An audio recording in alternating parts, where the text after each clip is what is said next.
서늘해졌죠. 예, 지금 옆에 보시면 서미경 원사님 빼고 다 두껍게 입으셨어요. 서미경 원사님은 얇게 입으셨고 저도 이게 아직 여름 양복이거든요. 예, 날씨가 한순간에 이렇게 확 추워졌죠. 예. 오늘 말씀은 어제 7장은 이 금식에 대한 내용이었죠. 금식을 너희가 다섯째 달 70년 동안 다섯째 달과 일곱째 달 동안에 너희가 금식을 했는데 그 금식이 5절에 나오는 것처럼 나를 위하여 한 것이냐 아니면 너희가 먹고 마실 때에 너희를 위하여 한 것이냐라고 되묻는 거죠. 그리고 그들이 왜 벌을 받았는가, 왜 바벨론과 아수르에게 징벌을 받았는가에 대해서는 10절과 11절에 나왔던 것처럼 그들이 듣기를 싫어하고 또 등을 돌리며 듣지 아니하려고 귀를 막았고 또 그 마음이 금강석 같이 딱딱하여져서 선지자들을 통해서 하신 말씀을 듣지 아니하였다라고 말씀하셨죠. 그래서 결국 하나님께서는 어떻게 내가 너희한테 반응을 할 거냐면 내가 불러도 그들이 듣지 아니한 것처럼 너희가 나를 불러도 내가 듣지 아니하겠다라고 하나님께서는 그렇게 내가 반응하겠다라고 하신 겁니다. 그런데 우리가 알아야 될 것은 하나님의 성품에 대해서 알아야 되는데 오늘 또 많이 반복되는 단어가 뭐죠? 만군의 여호와라는 단어가 반복이 되죠. 또 우리가 13절에 하나님께서 우리가 불러도 대답 안 하시겠다 이렇게 말씀을 하셨지만 하나님의 성품상 이러시지 못하십니다. 그러니까 이게 그 표면 그대로 받아들이기보다 부모님들이 애들이 혼낼 때 또 선생님들이 애들이 혼낼 때 이게 강하게 표현하시는 때가 있잖아요. 그런 것처럼 하나님께서는 신실하시기 때문에 또 사랑 그 자체이시기 때문에 하나님께서는 돌아오기만 한다면 응답을 해주십니다. 오늘 8장은 문맥상으로 본다면 7장 1절에서 3절까지의 질문이 내가 금식을 계속 해야 됩니까? 이렇게 질문했던 것에 대한 대답이 8장에도 연결이 됩니다. 그래서 8장 18절 위에 성경책 위에 보시면 나와 있을 건데 8장 18절 위에 보시면 금식에 관하여 말씀하시다라고 나오죠. 그래서 8장 전체까지가 이 금식에 대한 대답으로 이해하시면 좋습니다. 8장 오늘 본문에 보시면 이 본문이 오늘은 좀 내용이 이것저것이 많아요. 그래서 저도 좀 빨리 하고 이게 잘 들으시기 바랍니다. 8장 1절에서 8절까지는 미래지향적인 그런 긍정적인 그리고 희망의 그런 표현을 많이 담고 있습니다. 성경이 보시면 한 절 한 절 보시면 만군의 여호와의 말씀이 임하여 이르시되 2절 만군의 여호와가 이같이 말하노라 내가 시온을 위하여 크게 질투하며 그를 위하여 크게 분노함으로 질투하노라 라고 말씀하셨죠. 처음에 제가 월요일 날 질투하다라는 의미에 대해서 말씀드렸는데 이 질투라는 개념은 뭐라고 했죠? 하나님께서 사랑한다 그런 표현이라고 말씀하셨죠. 그래서 내가 시온을 이렇게 망하게 했지만 멸망하게 했지만 그래도 내가 여전히 크게 질투한다. 그리고 내가 그 질투함으로 말미암아 분노함까지 일어난다. 내가 그만큼 이스라엘을 여전히 사랑한다라는 그런 의미입니다. 그래서 3절에 내가 어떻게 할 거냐면 시온으로 돌아오겠다는 거죠. 시온으로 돌아와서 예루살렘 가운데에 거하리니 예루살렘은 진리의 성읍이라 일컫겠고 만군의 여호와의 산은 성산이라 일컫게 되리라 라고 말씀을 합니다. 3절에 보시면 예루살렘을 진리의 성읍이라고 나오고요. 그 다음에 만군의 여호와의 산은 성산이라고 나오고요. 그 다음에 9절에 보시면 만군의 여호와의 집이라고 나오죠. 이게 세 개 다 같은 표현입니다. 그래서 예루살렘을 진리의 성읍이라고 일컫고 만군의 여호와의 산을 성산이라고 일컫고 또 만군의 여호와의 집 9절에 나오는 만군의 여호와의 집이 다 같은 의미인데 우리가 알아야 될 것은 예루살렘 그 자체가 중요한 성인가요? 예루살렘이라는 그 지역 자체가 뭐 큰 의미가 있는 곳인가요? 아니죠. 그리고 여호와의 산 자체가 중요한 게 아니라 그 산이나 그 지역이나 그 집이 여호와께서 임하시기 때문에 중요한 겁니다. 이해 가시죠? 그 자체가 중요해서 여호와께서 오신다는 게 아니고요. 여호와께서 계시기 때문에 임하시기 때문에 그 공간과 장소가 중요하다는 겁니다. 이와 마찬가지로 우리 교회도 교회도 이 우리 교회뿐만 아니라 교회 건물 자체는 큰 의미가 없어요. 예, 이것은 우리가 사용하고 이용하기에 예배드리기에 필요하고 유용하기 위해서 건축을 한 거지 이 자체적으로 하나님께서 영광 받으시진 않습니다. 성도 한 사람 한 사람의 신앙생활을 보시고 하나님께서 영광 받으시는 거지 이 건물 안에서 우리가 무엇을 한다고 해서 의미가 없겠죠. 예를 들어서 이 건물을 이렇게 지어놨는데 여기에서 만약에 우리가 예배를 드리지 않고 다른 행위를 한다면 하나님께서 영광 받으실 이유 자체가 없겠죠. 그러나 우리가 이 예배의 공간이 아니더라도 어디를 가서도 우리가 예배를 드린다면 그 예배로 말미암아 하나님께서 영광 받으시는 겁니다. 그래서 내가 시온에 돌아온 것이기 때문에 예루살렘이라던가 또 만군의 여호와의 산, 또 만군의 여호와의 집이 중요하게 된다. 에스라서와 학개서에 보시면 이제 역사학적으로 이 성전에 대해서 총 세 개를 제1성전, 2성전, 3성전에 대해서 얘기하는데 제1성전은 다윗 왕의 아들인 솔로몬 왕이 엄청 이쁘게 거대하게 화려하게 지었잖아요. 그것을 제1성전이라고 합니다. 그리고 1성전 때 바벨론과 아수르에 의해서 전쟁이 일어났죠. 그래서 그 성들이 다 무너졌습니다. 무너지고 나서 지금 이 학개, 에스라, 스가랴 이런 사람들이 지금 짓고 있는 게 포로 이후에 짓고 있는 게 제2성전이에요. 그리고 제3성전은 아직 오지 않았어요. 그래서 뭐 미래학자들인가 또 성경학자들은 예루살렘의 제3성전을 건축을 해야 된다. 뭐 그래야 주님이 다시 오신다 등등 얘기를 하는데 그거는 미래적 얘기고요. 지금까지는 제1성전과 제2성전이 있었습니다.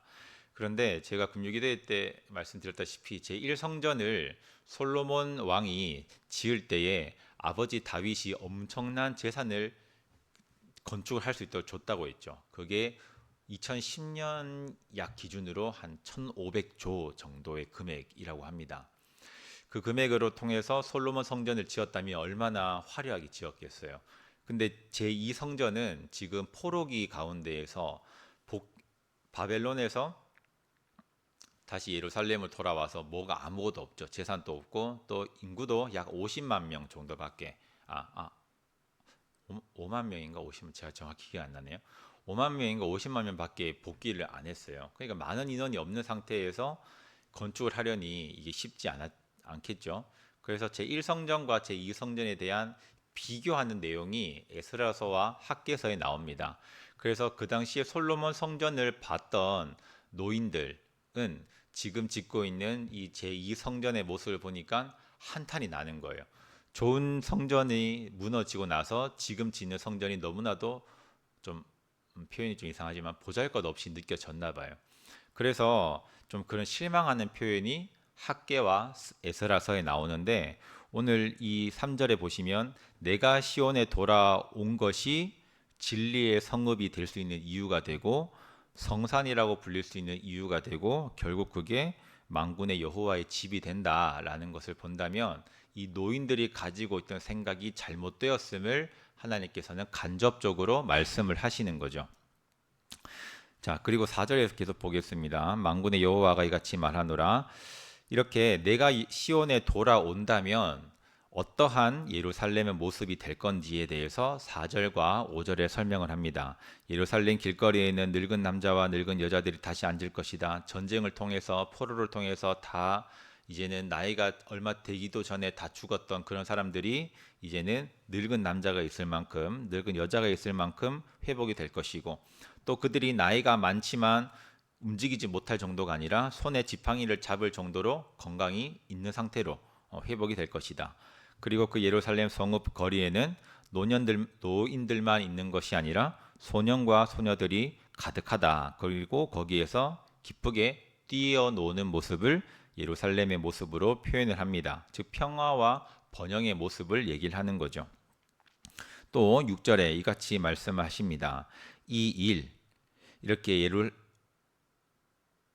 이 일이 그날에 남은 백성의 눈에는 기하려니와 이렇게 회복되는 예루살렘의 모습이 지금 남아있는 너희들의 눈에는 기할 것이다. 왜냐하면 제2성전을 짓고 있는 그들의 눈에는 지금 아무것도 없거든요. 처량하고 아무것도 없고 지금 다시 재건한 지 얼마 안 되는 그 시점을 보니까 그 사람들은 그런 모습들이 이제 기대가 안 되는 거예요. 그런데 이렇게 회복되는 이 일이 남은 백성의 눈에는 기이하게 보일지라도 만군의 여호와인 내 눈에는 이게 왜 기이하게 보이겠느냐? 나는 만군의 여호와인데 다 할 수 있지 않느냐? 이렇게 하나님께서 희망을 주시는 겁니다. 7절에 만군의 여호와가 또 말씀하십니다. 보라, 내가 내 백성을 해가 뜨는 땅과 해가 지는 땅에서부터 구원하여 내고 전쟁으로 인해서 곳곳에 흩어졌던 이스라엘 백성들과 유다 백성들을 흩어졌던 땅, 해가 뜨는 땅, 해가 지는 땅, 즉 모든 땅이라고 우리가 지칭할 수가 있겠죠. 그 땅에서부터 그들을 구원하여 내고 끄집어내고 그리고 8절에 인도하여서 어디로 인도하냐면 예루살렘으로 인도한다는 겁니다. 인도를 해서 예루살렘에 거주하게 한다. 그래서 그들 또한 5절, 4절과 5절과 같이 예루살렘의 평화로운 모습을 느끼게 또 경험하게 할 것이다 라고 말씀하는 거죠. 그리고 8절에 거주하게 하리니 다음에 그들은 내 백성이 되고 나는 진리와 공의로 그들의 하나님이 되리라. 이러한 표현은 그들은 내 백성이 되고 나는 진리와 공의로 그들의 하나님이 되겠다라는 표현은 창세기에도 나오는데 언약 관계를 정립할 때 쓰는 표현입니다. 하나님과 아브라함의 관계 가운데에서도 그들은 내 백성이 되고 나는 그들의 하나님이 되리라 이러한 표현을 썼죠. 근데 우리가 또 알아야 될 것은 하나님과 우리 인간과의 관계 가운데에서 절대 하나님께서 먼저 인간과의 약속을 파기하시거나 먼저 깨뜨리신 적은 없습니다. 왜냐하면 하나님은 신실하신 하나님이시기 때문이에요. 그러신 적은 없는데 이스라엘이 유다가 그리고 우리가 먼저 하나님과의 약속을 불순종으로 깨뜨려서 이게 문제가 되는 거죠. 예.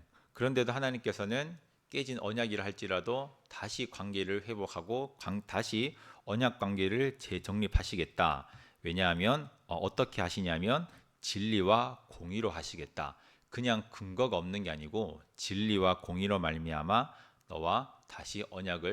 너희와 언약을 다시 맺겠다라는 말씀입니다.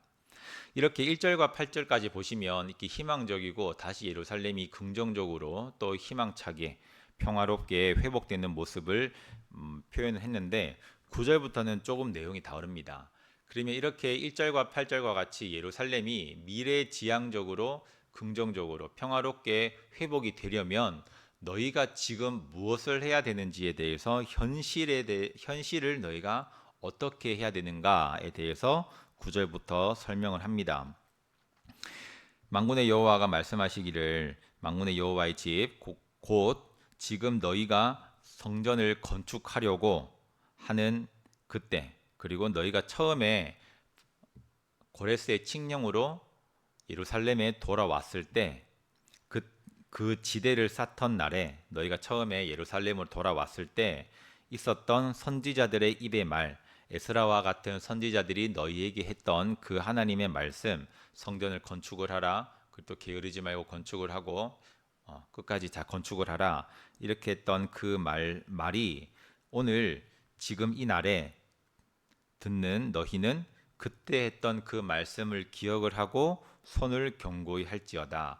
그때 너희가 약 16년 혹은 17년 전에 너희가 처음에 귀환하고 나서 들었던 그 메시지를 너희가 지금 또 생생하게 귀에 들리는 것처럼 들어라. 그리고 그 말씀으로 말미암아 너희는 손을 견고하게 해라. 성전 건축에 더욱 진념을 해라라는 의미입니다.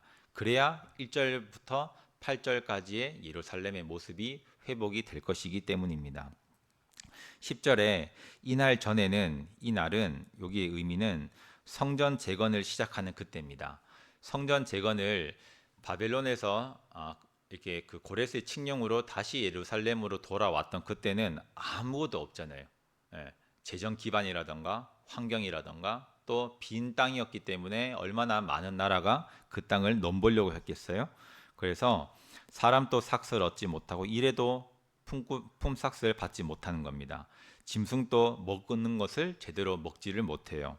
그리고 사람이 원수로 말미암아 평안히 출입하지 못하였으나 사람들이 그 지역에 자재를 운반하고 식량을 옮기고 해야 되는데 주변의 원수들이 계속 식량을 강탈하고 자재를 깨뜨리고 이렇게 평안히 출입하지 못했던 그 모습이었지만 내가 모든 사람을 서로 풀어주게 하였느니라 라는 말씀입니다. 여기서 내가라는 말은 하나님인데 이게 개역 개정의 성경과 개역 한글의 성경이 조금 차이가 있고요. 또 이제 다른 그 우리나라 말 말고 다른 나라 말로 번역에 좀 차이가 있었는데 내가 모든 사람을 서로 풀어주게 하였느니라 이 말 뜻은 부정적인 의미입니다. 다른 말로 말하면 그렇게 나 하나님이 모든 사람 여기서 모든 사람을 불의를 좋아하는 자들 즉 예루살렘이 다시 제2성전을 건축하는데 방해하는 자들 이러한 자들을 하나님께서 서로 풀어주게 하였다. 즉 서로가 서로를 해하고 서로가 서로를 공격을 해서 유다와 예루살렘이 다시 회복하는데 내가 방해꾼이 없도록 하겠다. 그런 의미입니다. 11절입니다. 만군의 여호와의 말씀이니라 이제는 내가 이 남은 백성을 대하기를 옛날과 같이 아니할 것인즉 지금 또 여전히 바벨론에서 못 돌아온 자들 그리고 돌아왔지만 힘겹게 살고 있는 그러한 모든 자들을 하나님께서는 남은 백성이라고 표현하면서 여전히 하나님의 백성이라고 표현을 하시고 계시죠. 이 남은 백성을 대하기를 옛날과 같이 10절과 같은 그렇게 삭슬 얻지도 못하고 삭슬 주지도 못하고 평안히 출입하지도 못하던 그때와 같이 내가 내버려 두지 아니할 것이고 12절에 이제는 어떻게 할 것이냐면 예루살렘을 평강의 씨앗을 얻을 것이다. 즉 풍요롭게 할 것이다. 포도나무가 열매를 맺고 땅에 산물을 내고 하늘은 이슬을 내리게 할 것이다. 그래서 내가 이 남은 백성이 이 모든 것을 씨앗과 열매와 산물과 이슬을 누리게 하리라 라고 말씀을 하십니다. 그래서 13절부터 17절까지는 다시 하나님께서 말씀을 하시는데 바벨론에 멸망당한 유다 족속아 그리고 아수르에 멸망당한 이스라엘 족속아 너희는 이방인 가운데에서 저주가 되었었으나 하나님을 믿는다는 이유로 너희가 얼마나 많은 공격을 받았느냐 되었었으나 이제는 내가 너희를 구원하여서 너희가 저주가 아니라 복이 되게 하겠다. 그러니 너희는 두려워하지 말고 마음을 단단히 먹고 손을 견고하게 해라. 즉 다시 성전 건축에 박차를 가해라 라는 의미입니다. 마치 여호수아가 가나안 땅을 정복하기 전에 하나님께 기도했을 때 하나님께서 너 여호수아야 마음을 단단히 먹고 내가 너와 함께 있으면 넌 잊지 말아라 라고 얘기하셨던 것과 비슷한 맥락이죠. 이렇게 믿음은 보이지 않는 것을 향해서 가는 겁니다. 히브리서에 보면 믿음이 어떠한 것이다 라고 곳곳에 이렇게 설명해 놨죠. 5만 원을 가지고 있으면 그 5만 원을 가지고 내가 편의점에 가서 쓸 수 있다라는 확신이 있고 믿음이 있으니까 가겠죠. 그리고 신용카드가 5만 원이 현금이지만 신용카드 같은 경우는 현금이 아니지만 내가 이 신용카드로 물건을 살 수 있다라는 믿음을 가지고 가는 거잖아요. 그게 믿음과 전 비유를 많이 하는데 본인이 알거든요. 이건 내가 쓸 수 있다라는 믿음이 있거든요. 유다 족속과 이스라엘 족속에게 하나님께서 말씀하시는 겁니다. 내가 너희를 도와줄 테니까 너희는 두려워하지 말아라. 결국 너희의 결과는 예루살렘의 모습이 아까 어떠하다라고 내가 너희한테 얘기했지 않느냐라고 말씀하시는 겁니다. 14절에 만군의 여호와가 또 말씀하시기를 너희 조상들이 나를 경노하게 하였을 때에 과거에 너희 조상들이 나의 말씀에 불순종으로 말미암아 너희가 나를 경노하게 했지만 내가 그들에게 재앙을 내리기로 뜻하고 뉘우치지 아니하였지만 결국 너에게 재앙을 내렸지만 15절에 이제 내가 다시 예루살렘과 유다 족속에게 은혜를 베풀기로 뜻하였다. 나는 신실하신 하나님이기 때문에 또 내가 너희를 질투할 만큼 사랑하기 때문에 내가 다시 너희에게 은혜를 베풀기로 내가 마음을 먹었다. 그러니 너희는 두려워하지 말고 16절에 대신에 너희가 행해야 될 것은 무엇이냐면 너희는 이웃과 더불어 진리를 말하며 너희 성문에서 진실하고 화평한 재판을 베풀고 마음에 서로 해하기를 도모하지 말고 거짓 맹세를 좋아하지 말아라. 왜냐하면 이 모든 일은 내가 미워하는 것이기 때문이다. 이 행동이 왜 잘못됐냐? 내가 이것을 싫어하기 때문이다 라고 말씀을 하시죠. 마치 16절과 17절은 어제 본문에 봤던 7장 9절과 10절과 비슷한 내용들입니다. 하나님께서는 공의롭고 또 진리의 하나님이시기 때문에 이렇게 표현을 해놨죠. 우리는 그리스도인입니다. 그래서 17절에 나오는 것처럼 이 모든 일은 내가 미워하는 것이다. 이것을 본다면 우리가 지켜야 될, 우리가 마음과 행동으로 지켜야 될 것은 물론 대한민국 법도 맞아요. 그러나 대한민국 법보다 우리가 상위법으로 우선 가치적으로 지켜야 되는 것이 바로 성경입니다. 왜 그런 오류가 생기느냐? 성경에서는 간통을 죄라고 분명히 말씀을 하셨죠.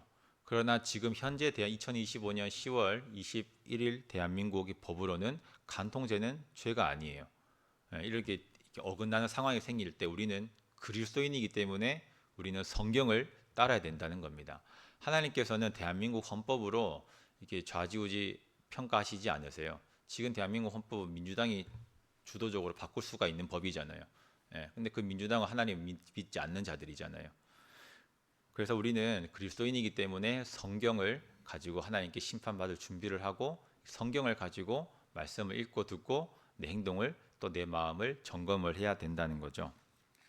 오늘 말씀을 정리하겠습니다. 오늘 제목과 같이 이제 내가 다시 은혜를 베풀기로 뜻하였나니 라는 것처럼 다시 예루살렘과 유다의 뜻 회복을 또 은혜를 베푸시는 하나님의 마음을 우리가 알 수가 있습니다. 결국 하나님께서 원하시는 것은 16절과 17절과 같은 모습을 우리에게 원하십니다. 이웃과 더불어 진리를 말하면서 복음을 서로 말하면서 서로 간증을 말하면서 너희 성문에서 진실하고 화평한 재판을 베풀고 정직하게 행동을 하고 마음에 서로 해하기를 도모하지 말며 서로를 미워하지 말고 거짓 맹세를 좋아하지 말라. 거짓말로 상대방을 해하려고 하지 말아라. 왜냐하면 이 모든 것들은 내가 싫어하기 때문이다. 그래야 내가 너희에게 다시 은혜를 베풀 수가 있다 라고 오늘 하나님께서 말씀을 하십니다. 오늘 내용이 좀 많았죠. 내용이 많았는데 여러 가지 내용 중에서 하나라도 은혜를 받으셔서 그걸로 기도를 하시기 바랍니다. 그래서 하루하루 살아가시는 동안 내 삶의 모습이 생각이 하나씩 바뀌어서 결국 하나님 앞에 거룩한 자로 쓰임 받으시고 하나님 앞에 거룩한 자로 나아갈 수 있기를 주님의 이름으로 축복합니다.